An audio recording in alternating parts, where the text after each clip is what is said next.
So welcome to Amazing Food and Drink. Today we're with Hugo Hodgson, who is founder of Longshot, the hard seltzer drink. Welcome to the show, Hugo. Hi, Colin. Thanks so much for having me on here. Delighted to see you again. So Hugo, we're going to have a chat today about food and drink and maybe some innovations that are occurring in the sector. So what's going on in the food and drink world at the minute? Well, at present, we're just recovering from the kind of COVID world, so it's so great to see restaurants and back at some capacity, which I think is really important to mention. In general, I think the food and drink world, I think we've all seen it; it's all getting healthier and more sustainable conscious in the most general sense. I think people also are much more diet conscious for a variety of reasons, whether that's feeling better or environmental reasons. Okay, brilliant. And where do you see it going? If we're thinking about 3-5 years ahead in the future, where's the food and drink industry going? I think the health is wealth movement is here to stay. I think gone are the days of people having a meat and two veg for their kind of dinners. I think people want more sophistication, a range of cultural options, but also just our palates are becoming increasingly diversified. And I think it'll be interesting to see how that plays out with the environmental aspect, because obviously, will people be persuaded to buy more products that are seasonal at the right seasons, or are consumers going to still want a vast array, really, of products all year round? And you mentioned sustainability there. Do you think that's, becoming an increasingly important thing for consumers? Do you think it's here to stay? What are your thoughts on that? I think whichever side of the spectrum you fit in on climate change, I think I think it's personally here to stay. I think it'll become increasingly important. I think people want to be able to pick up brands and feel good about drinking them, eating them, knowing that that brand is doing their part. I think if you look at the number of brands and retailers have jumped onto the bandwagon, but actually taken up environmentally friendly practices, everything from how they choose brands to how they pack their lorries, to all the way down to quite small changes within those brands or retailers, just shows how important it is.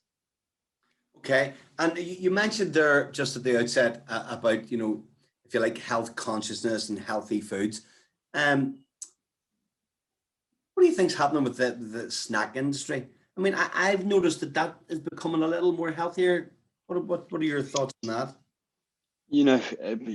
Everyone likes a bar of chocolate from time to time, or maybe it's even each day or whatever. It's part of a kind of well-balanced diet. But I think people realize that this isn't new science, that actually if you spike yourself full of sugar, you get an immediate high and then a straight low. I'm not a nutritionist, but I think people see this in how well they function at work, and I think that's been translated into healthier, better for you snacks.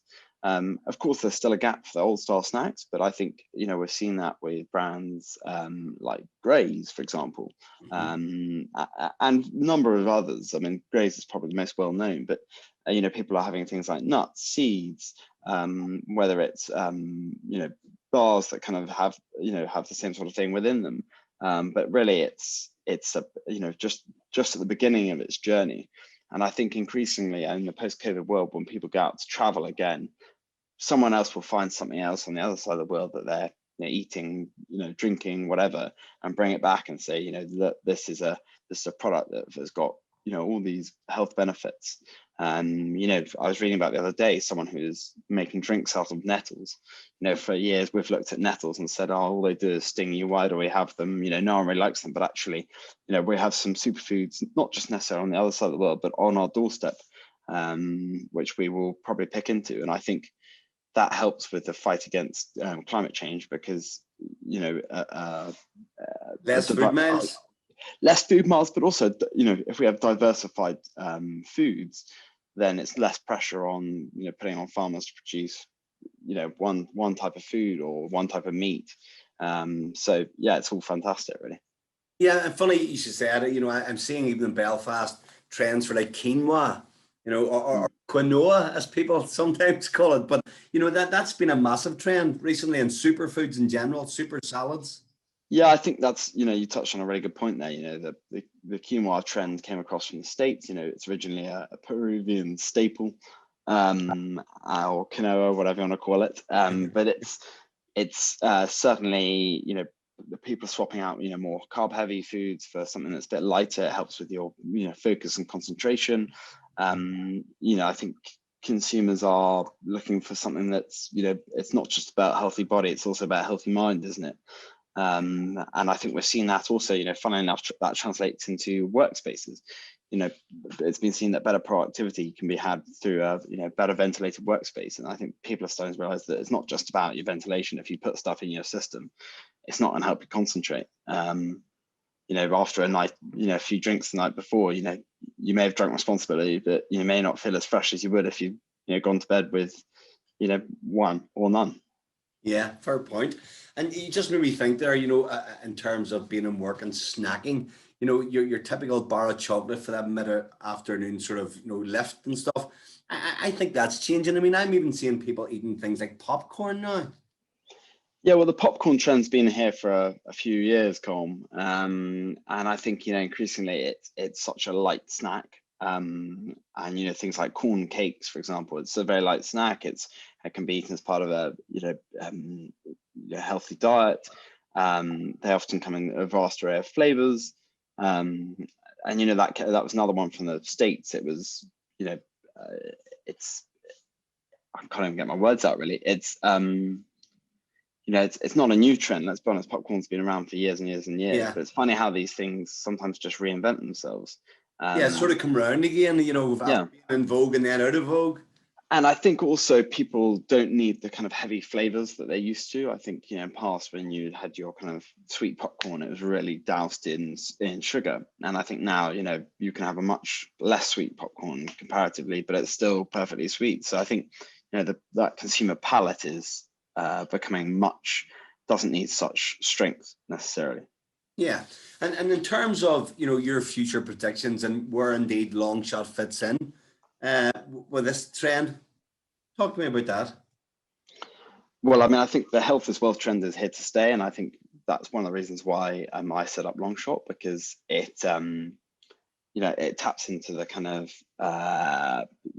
cleaner drinking, I should say. It's low calorie, it's low sugar, it's vegan, it's gluten free. You may not be vegan, but you can still have a long shot, or you may be vegan and you don't feel there's enough choice in the market. Interestingly, things like wine are often the way they're filtered has animal byproducts within the filters, and it's a real shame that's I'm sure that will change with time, but it's a real shame that's puts people off a lot of off wine. I think these kind of byproducts, such as things like gelatin, will increasingly things will be swapped out for them. So there's a kind of real health and also environmental, and I think those are kind of key trends. And I think this will translate itself through to a lot more brands. I think if you go back 20 years, we saw far less brands within supermarkets. We also had supermarket home brands, and we had the big global corporation brands, and they're not bad. They're all great, and that's fantastic. But I think consumers want a much bigger array of brands in their convenience stores, all the way through to their large supermarkets. Brilliant. And just on that, obviously you're London based, but will we see you in Ireland anytime soon? I mean, I think there'd be a growing market for your product in Ireland. Well, Colm, now that you're excited, we better get it over there. No, we'd love to be in Ireland. We really would, and it's something we've had discussions with some distributors over there. Nothing's come to fruition as of yet. But I think our plan is to try and get the product into as many stores, as many places as we possibly can, that kind of really where we see our brand fitting, and fundamentally where a consumer might actually want to pick us up. Brilliant. So could we see Long Shot, for example, in supermarkets? And are supermarkets embracing this new trend for health consciousness, for cleaner drinks and food? I mean, I'm not sure. You'd know better than I. I think that's a great point. I think supermarkets actually, it's a difficult job being a supermarket. You know, a lot of people don't think so, but it's a logistical nightmare, operational nightmare. You're dealing with so many different products. There's only a certain amount of space.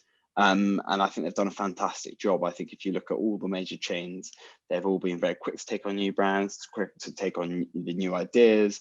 You may not, it's only when you really open your eyes within those supermarkets, you realize how quick they have been to embrace them. And I think, to name a few, whether that's Sainsbury's with their Future Brands program, and just generally looking in there, that they really sometimes do pick up some really small brands, all the way through to places like Co-op, who go a very local, much more local strategy, or Spa do quite a local strategy. And then looking at kind of the other end of the spectrum, whilst I appreciate it's not kind of Northern Ireland or Ireland based, places like Whole Foods, who have really championed pure independence and only independence, really. And whilst we're on Whole Foods, the kind of Amazon, I don't know if you've seen the new Amazon store, Amazon Fresh, I think it's called. Yeah, I haven't seen it. I have seen it, but I haven't dealt with it. That's a fantastic retail experience that you just walk in. For those of you who don't know, you just walk in, I think you scan your app at the entrance, you walk in and you just put stuff in your basket and walk out at the end. It can tell what you've picked up and what you then put back, and at the end it just charges your card. And I think that's the other thing, is we're convenience focused. So when you see brands like HelloFresh that have come around, that is purely on we'll send you the right amount of ingredients, less food wastage, and you can have it for 3 meals a week when you come back from work late and you're really, you still want that healthy meal, but you just haven't had time to kind of assemble it, plan it. And as per usual, probably have some wastage at the end of it. Yeah. I think the convenience model of supermarkets, where you can actually waste a lot of time going in, picking up your stuff and getting out. Now, supermarkets have come around with that, with things like those scanner guns, but Amazon's taken it to the next level. And I think that will become the norm, without a doubt. I'd seen the sort of advertisement for that, and it looked absolutely amazing, where you're literally, as you say, you're walking around, throwing things in, walking out the door. Absolutely. Yeah. And again, probably for store theft and stuff, that could be an amazing sort of development, couldn't it? Yeah, I mean, when I was reading the article about it, it was quite interesting how they said they have so many cameras around there so they can see what everyone is doing. So I suspect, if there are those thrifty viewers watching this, then you might be, opportunistic. Well, I suppose if they really have a camera at every angle, then they'll probably catch you pick it up. Unlike a more traditional store which doesn't have as many cameras, but still people get caught that way. So I would think it would reduce your operational costs as well, because you won't need so many staff probably. Yeah, brilliant. I've actually just thought of something there that I'd seen, I'd read recently about robots in restaurants. Did you see that? I did, yes. Yeah. There's been a few different I've seen a few different examples of it, everything from, I've seen pizza vending machines that make a fresh pizza, to, I saw a place in America, I read about a place in America that does fried wok-based food that's done by a machine, and also burgers that are done by machines.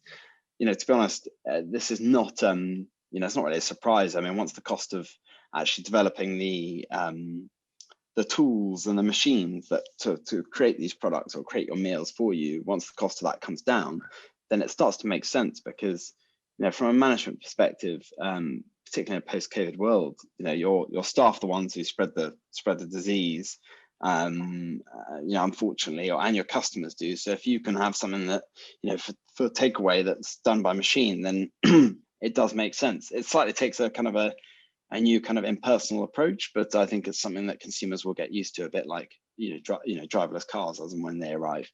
And I think we'll see more of that sort of thing, futuristic tech, because I think it'll get people like us talking about it, and then people want to try it, and there may be more niche stores, but I think we will see more long shot vending machines. Yeah, maybe one day. It's difficult because we're being an alcoholic product, we have to be careful, but ensuring that only customers who are over aged 18 I have seen alcohol vending machines before, but they're usually within a location that's got door guard, door security, so that Yeah. only 18-year-olds are in there. But it's it's quite a big risk from a brand's perspective, because you can't, the point of sale is, the law always talks about the point of sale and the point of exchange, where the problem happens, where you're technically, as a vendor, you're breaking the law. So rather boringly, I'm going into this, but it's a very difficult one, because actually the vending machine is your responsibility. Brilliant. And tell me, where can we find you, Hugo? Well, first of all, you can head to our website, longshotdrinks.co.uk or .com, but you can also find us on Amazon with Amazon Prime, and not on the high street. There are a number of independent stores, mainly England focused, I'm sorry to say, for people in Ireland, Northern Ireland and Scotland and Wales. But have a look on our socials, and we will update as and when we get news, when we get supermarkets and independent stores online. Well, I'm really hopeful that our viewers might actually help expand your product base, both from a supplier point of view and the consumers, that when they watch this, that they're saying, right, we need to see Long Shot in England, Wales, Scotland and Ireland. And do get in touch with us if you have a place where you think it should be listed, or get in touch with us if you want to give us just have a general chat. We're always around. Love to get in contact with all our customers and people who maybe aren't customers or can't quite understand why we're doing it, or anyone with a bit of advice. We're always open for a chat. Absolutely brilliant, Hugo. And as usual, it's been a pleasure talking to you, and we'll chat to you again very soon. Thank you very much, Cole. It's been great to speak to you. Brilliant. See you soon. Thank you. See you soon. All the best. Bye. Bye.